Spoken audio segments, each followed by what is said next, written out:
okwogera ne Katonda buli ku makya y'ensula ennamu ekulukutira mu bulamu bwaffe ne tufuna amaanyi agatuyamba okuyita mu lunaku lwonna. Funa amaanyi nga tonnafuluma nnyumba yo. Mbanirizaako mu linnya lya Mukama waffe Yesu Kristo. Mukama tukoze bulungi ate n'olwaleero ne tuba nga tukyasa omuka ogw'obulamu. Ennaku z'omwezi nga 31 enkya ya leero ennaku z'omwezi 31 mwezi gw'omunaana 2024. Twebaza Mukama nti gwe nange tuli balamu. Leero akubuuzaako kisoliganda erinnya lyange era omusawo ng'akolera ku ddwaliro lya Adventist Medical Center Makerere. Mukama mpadde omukisa leero gabanako nammwe ekyokuyiga ky'enkya ya leero ku mpewo za 3 ABN. Bulijjo essaawa bwe ziwera 11:30 puroguramu yaffe Nganzi ensulo ey'enkya eba egguse, era tegeeza yenna gw'oli naye mu kisulo kyo, tegeeza munywanyi wo nti essaawa yaffe etuuse. Njagala okubajjukiza obubaka obuli ku mikutu gya Vento Media, obubaka bwa 7 weeks of revival, obubaka obw'okudda obujja. Osobola busanga ku media platforms ez'enjawulo, YouTube channel Vento Media Production. Osobola okudownloadinga app simu yo eya smartphone Vento Media. Osobola ogenda direct ku website ya ventomedia.org. Nosobola ofuna obubaka obwo era bujja kukola bulungi nnyo. Kijja kukola bulungi era bw'obusharingako n'omuntu omulala. Na buno bwennyini era nabwo osobola busangayo. Weewaawo n'obwo obuyinza obba obwakuyitako osobola okuddayo n'obulaba mu biseera byo by'onaaba ofisizza kuyigiramu ekigambo. Nsaba onneegatteko twebaze olw'ekyokuyiga kye tugendamu. Taata tudde mu butaliggwaawo, weebale Mukama otuwadde omukisa n'enkya ya leero tuyige ekigambo kyo. Omwoyo omutukuvu yaba atuyigiriza ku bwa Yesu Kristo Mukama waffe. Amiina. Enkya ya leero tugenda kuyiga ekigambo kyaffe kirina omutwe ogugamba Abakristo ab'obulimba ne bannabbi ab'obulimba, false Christs and false prophets. Gwe mutwe gw'ekyokuyiga kyaffe olwaleero, era nga tugenda kuyiga okuva mu kitabo kya Matayo essula ya 24 n'olunyiriro lwa 24. Teekateeka Bayibuli yo n'akatabo ko ne wogenda okuwandiika by'oyize.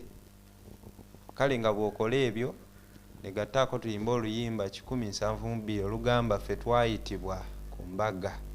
Mukama kuwa omukisa.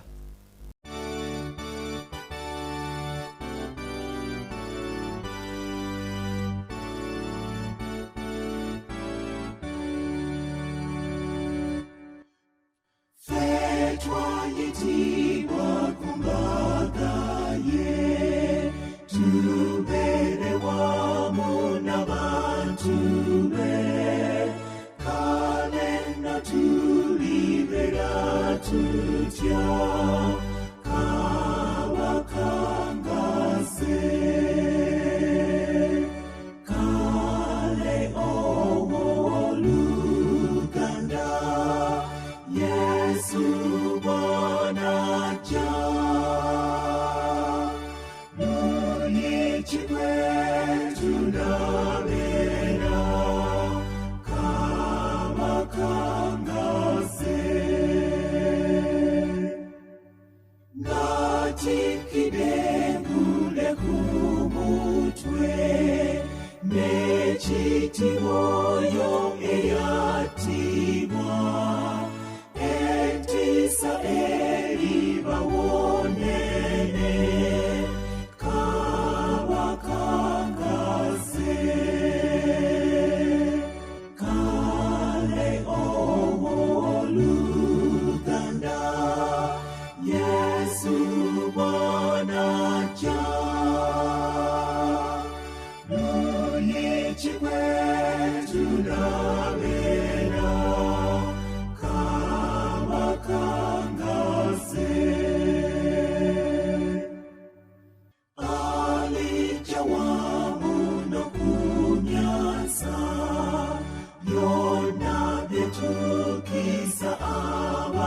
lwatu lijja kumanyibwa mu lwatu kabakangase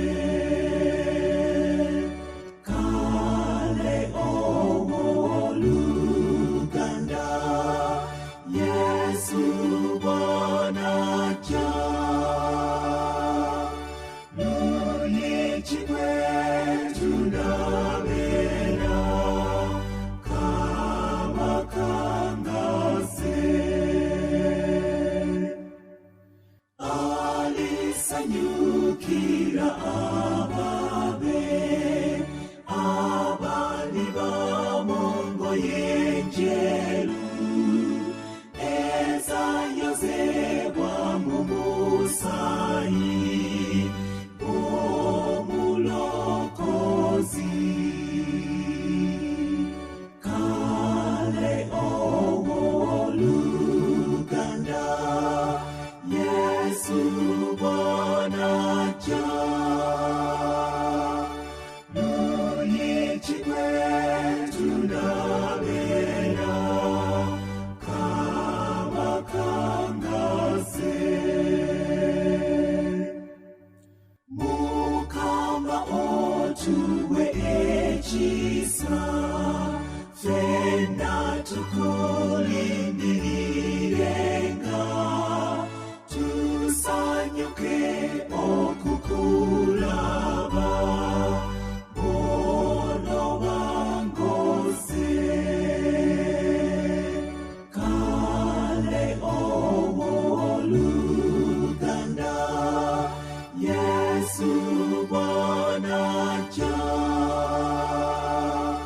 luyitibwe tunabeera kabakangase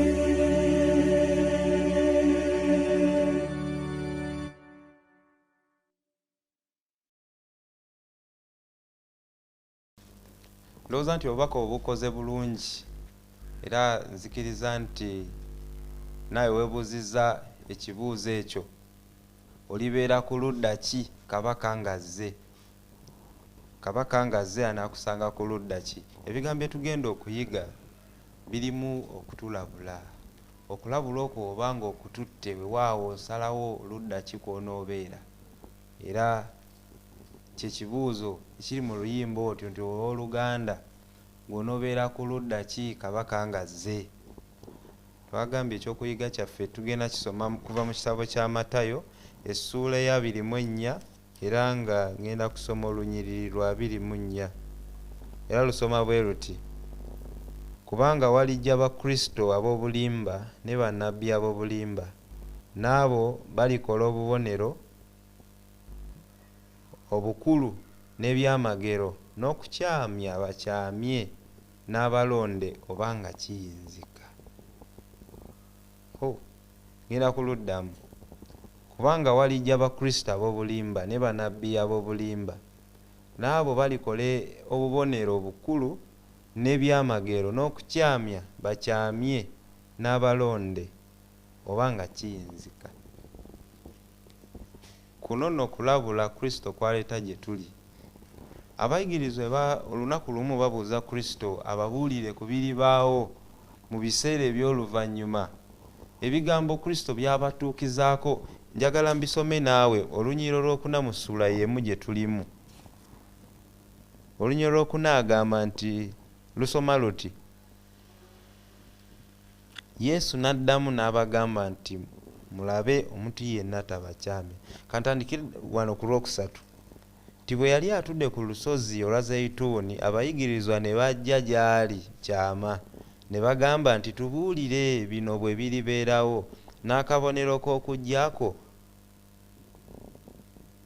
k'okujjaako bwe kaliba n'ak'emirembe gino okuggwaawo ansa gyaddamu bagamba nti mulabe omuntu yenna tabakyamyanga atandikidde awo omuntu yenna tabakyamyanga ebigambo byetusomye mu lunyiriri lwaffe mu lunyiriri olwa 24 agambye nti walijja abakristo ab'obulimba ne bannabbi ab'obulimba era abo balikola ebyamagero, balikola obubonero obunene n'ebyamagero n'okukyamya bakyamye n'abalonde obanga kisoboka. Kale ebigambo byaffe ebyenkya ya leero byetoolera kutulabula eri bakristo ab'obulimba ne bannabbi ab'obulimba. Nzikiriza nti gy'owangaalira oba tolabangayo yadde omu, ati si wali owulidde ku mawulire naawe wootuuka n'ogamba nti naye oyo tayinza bbanga alina mwoyo omutukuvu, oyo nabbi wa bulimba. Omuwandiisi wa ekyokuyiga kyaffe ekyenkya ya leero alina amawulire gatandikiddeko gagabanye naffe nga gava mu lupapulo luyitibwa The Morning. Olupapulo olwo lwafuluma mu Desemba nga 16 omwaka gwa 1996 era nga gwogera ku ggwanga lya Isirayiri lwe lyali liteeseteese project eyali egenda okubaawo mu mwaka ogw'2000 nga bayita abalambuzi bajje beerolereko ku lutalo e Megiddo. Abasomi ba Bayibuli bategeera bulungi nti olutalo oluliwo olunaabaawo ku nkomerero lugenda obba mu kifo ekiyitibwa Megiddo. Olutalo luyitibwa the Battle of Armageddon. Kaakati baakola amawulire gano ne bagawa n'omutwe bulungi okusikiriza abalambuzi bajje balabe ekiribeerawo ku nkomerero mu mwaka ogw'2000 era nga bategese bulungi abagenda okuzannya girandise scene eyinza okubaawo ku nkomerero. Ekintu kino eno kyali so controversial ku bantu bye bayiga ku nkomerero, kwegamba omuntu tayinza kufumitiriza n'alaba olutalo luyinza bba lutya, naye wabaayo abasobola okukozesa sayansi waabwe ne bagezaako kuwa ekifaananyi olunaku olwo luyinza kuba lutya. Kirina engeri gye kijuumulula amakulu g'obubaka buno kubanga babagezaako okwolesa amaanyi wawe gayinza obba, obunafu bwe buyinza obba. Omuwandiisi ono alaga nti baali bategese okukozesa tekinologi oba virtual reality oba holograms. Ennaku zino tulina tekinologiya asobola okuba holographic images mu bbanga. Eriyo software ayitibwa HAP.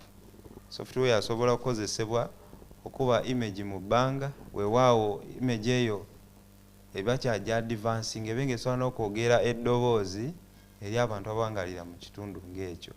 Kale kwegamba Sitaani ateeseteese empenda nnyingi mwagenda okunafuyiza abakkiriza, kubanga singa okubamu akafaananyi ng'abakristaayo we bakuŋŋaanidde balina nabbi ow'obulimba oba eyeeyise Kristo ow'obulimba abakuŋŋaanyiza mu kifo ng'ekyo, singa imaging eyeefaananyirizaako Kristo ekubibwa mu kifo tugeze bakuŋŋaanidde nebaako obubaka bweyogera obubazzaamu amaanyi, toyina bw'ogendako era ku nkya kakasa muntu ali mu lukuŋŋaana olwo nti gwe badde bakuŋŋaanye naye nabbi wa bulimba, Kristo wa bulimba, kubanga ekintu ekyefaananyiza ng'ekyo kizibu okukitegeera okifumitizaako nti kisobola n'okubaayo.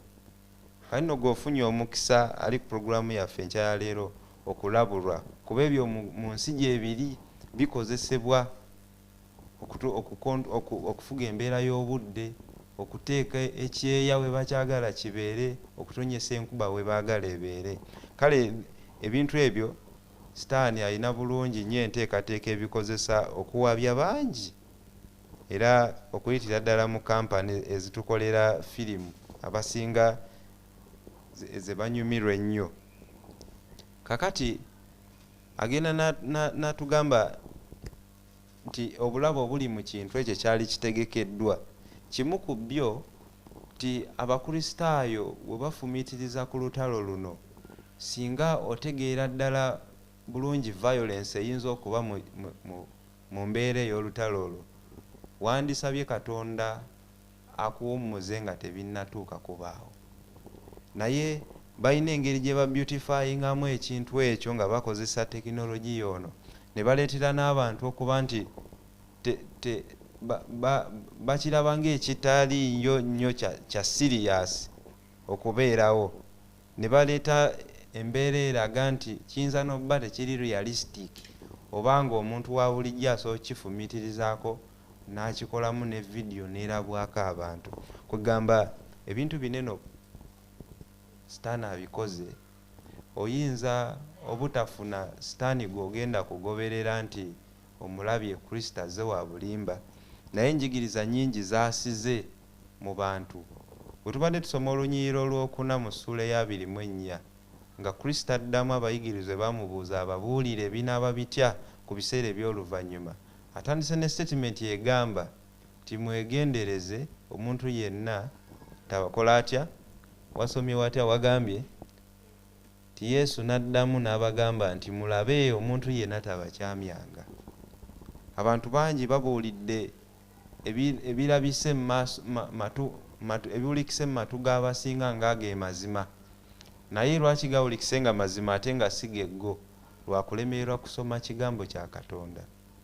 Abantu bali eyo balinze secret rapture, babayigiriza secret rapture, bayimira ne ku bituti ne bajoogerako nga amazima Bayibuli geeyogerako, so nga senga omuyizi wa Bayibuli osobola otegeera nti ekyo sitaani ye yakiyiiya era tekirina we kiri mu Bayibuli. Abantu ne bagenda ku kanisa ne bayimba ennyimba tulizuukira, ffenna tulizuukira ku lw'oluvannyuma. Otegeera bulungi okuzuukira okw'oluvannyuma lwe kulibeera. Bayibuli gye nsoma endaga nti okuzuukira okw'oluvannyuma kuzuukira kwabo nga bazuukira ku lw'omusango, kubanga okukomawo kwa Kristo mulundi ogwokubiri kwe kuliko okuzuukira kwabo abafiira mu Kristo.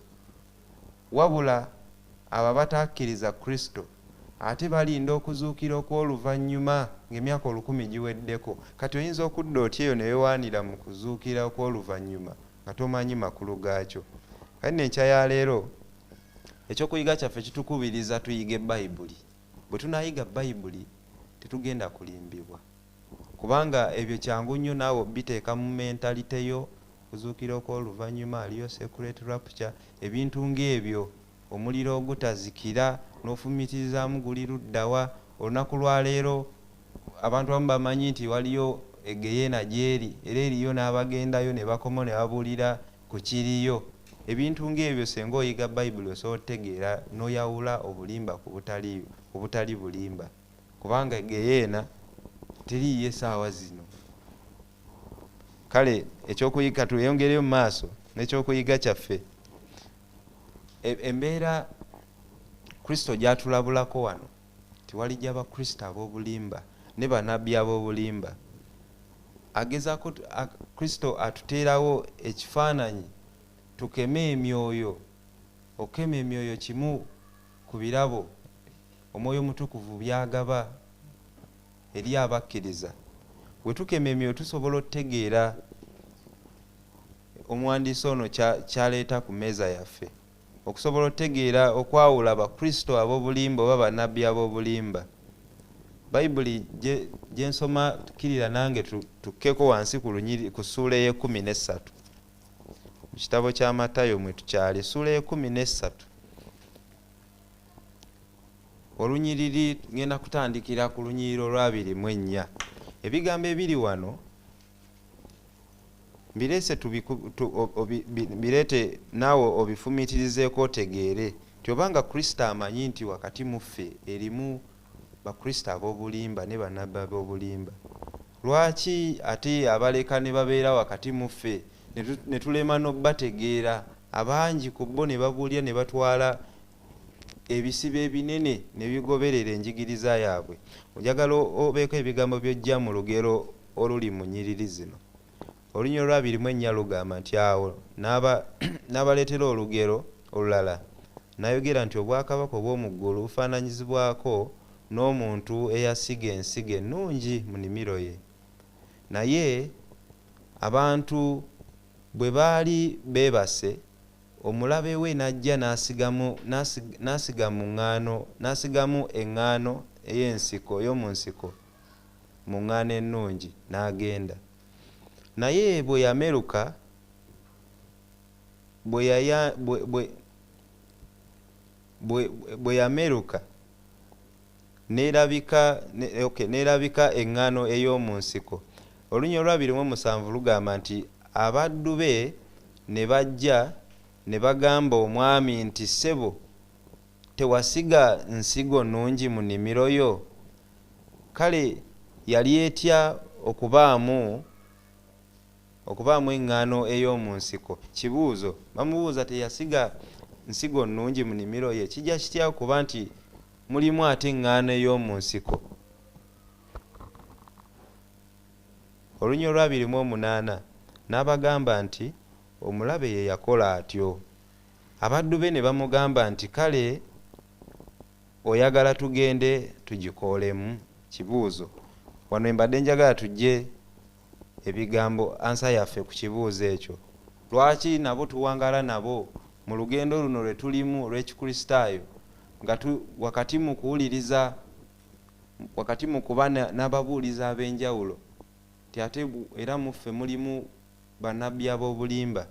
Ni lwaki nga weebali ate ne tuba nabo mu kisinde kyekimu? Olunyiiro lwabirimu 9 agamba ti naye n'abagamba nti nedda, pozi bwe munaaba mukoola eŋŋaano ey'omu nsiko munaagiramu n'eŋŋaano yennyini. Olwasatu n'agamba muleke bikule byombi bituuse amakungula. Mu biro eby'amakungula ndigamba abakunguzi nti musooke mukuŋŋaanye eŋŋaano ey'omu nsiko mugisibe emiganda eyokebwe, naye eŋŋaano yennyini mugikuŋŋaanyize mu ggwanika lyange. Ebigambo bye tusomye mu lunyiri luno, parable of the wheat and tares, agambye mubireke bikulire wamu. Weewaawo abooluganda leero osobola okubaako ne boosongamu ennwe ti weewaawo ebyayigiriza tebiri ku mulamwa. Bayibuli si bwetyo bweyigiriza, si buvunaanyizibwa bwo okutangira olw'oluganda bw'atyo okubanga bw'ali, wabula ky'oyinza okukola okumuyamba kumusabira. Asobola nga akola ekyo ng'omulabe yamukozesa nga tanategeera mazima. Ne wakati waba kuwadde omukisa n'oyiga naye kyansonga, n'oyiga naye obubaka, oba oli awo bunaamuleetera okutegeera nti kyabadde agoberera kyekikyamu. Naye agambye muleke bikule wamu. Ku lunaku olw'oluvannyuma we wagenda okusalwawo, buli omu agenda kuba ku ludda ki? Oluyimba lwaffe lwe twatandise nalwo lwaddemu ekibuuzo ekigamba nti olibeera ku ludda ki kabaka ng'azze? Onaabeera ku sayidi ey'eŋŋaano oba onaabeera ku sayidi eri ey'eŋŋaano ey'omu nsiko? Ekibuuzo ekyo kijja gy'oli okwefumitizaamu mu mutima. N'oyinza kutegeera otya luuyi ki lw'osaze okubeerako? Soma Bayibuli era oganye Omwoyo Omutukuvu akole mu ggwe, kubanga mwokka mw'osobola okusimbula amazima. Omusingi omutuufu tugujja mu kigambo kya Mukama. Ekigambo kya Katonda kyokka kyekisobola otukakasa oba nga tuli ku kituufu oba nga tetuli ku kituufu. Naye ng'okulabulako Kristo akukoze, ti muffe mulijja bakristo ab'obulimba ne bannabbi ab'obulimba, era balikola obubonero. Manyi ng'obubonero bulabise. Ndowooza nti abadde eyo nga wewulira nti waliyo bannabbi abakola obubonero n'olowooza bya bulimba, tegeera kino nti omulabe asobola obukolera ddala, era ne Bayibuli ekikakasa nti balikola obubonero n'ebyamagero era n'okukyamya bakyamye n'abalonde oba nga kiyinzika. Ebigambo njagala nkusomera ku bigambo ebiva mu kitabo The Great Controversy oba olutalo olunene, biri ku peegi ey'olukaaga 24, byeyongerayo ku peegi eddako 625. Ne byogera nti abo bokka ababadde abayizi ba Bayibuli ab'ebyawandiikibwa era nga babifunye bulungi mu kwagala n'amazima, bokka bwe bajja okutangibwa amaanyi g'omulabe, the powerful delusion. Delusion tuyinza okiyita nti okukyamya okukola.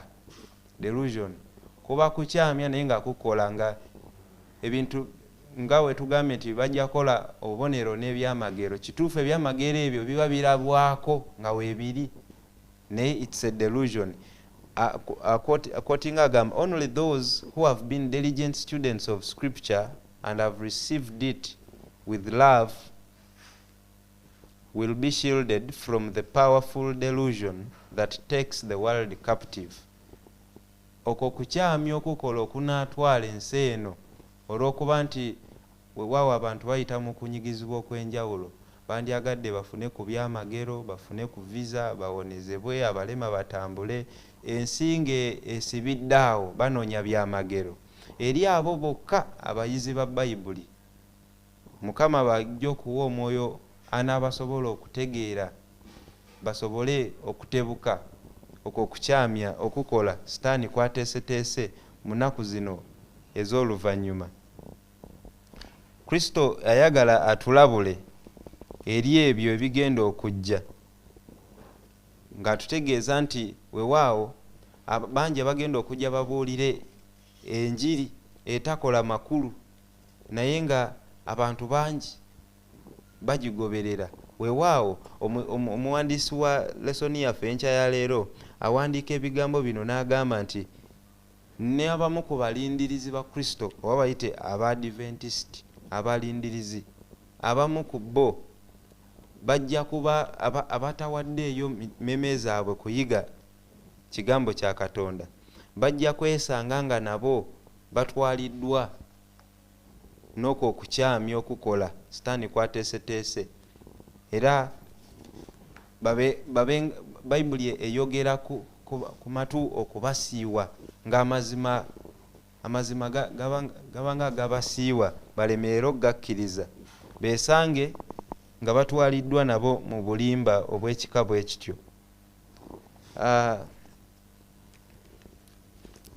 Njagala nyongerezeeko olunyiriri olwa 27. Olunyiriri olwa 27 mu kitabo kyekimu ekya Matayo essuula yennyini eya 24.